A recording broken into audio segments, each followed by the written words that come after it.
Today's video, I'll show you exactly how to edit.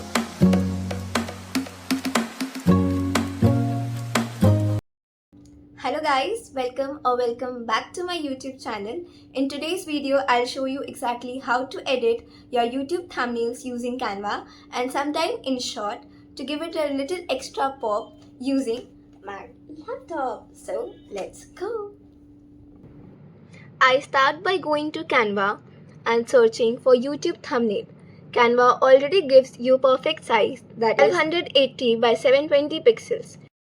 I am starting with the blank canvas here. Now I will upload my main photo. This will be the base of the thumbnail, so I stretch it out to cover the whole frame. Next, I'll add the event highlights around the main image.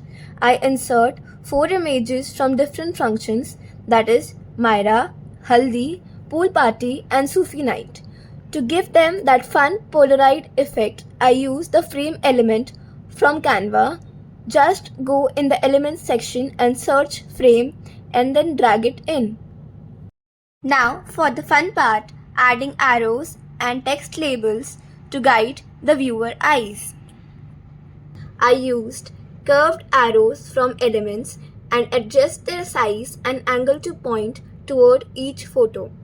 Then I add text for each event using a handwritten font like More Sugar. The size of the font is 25.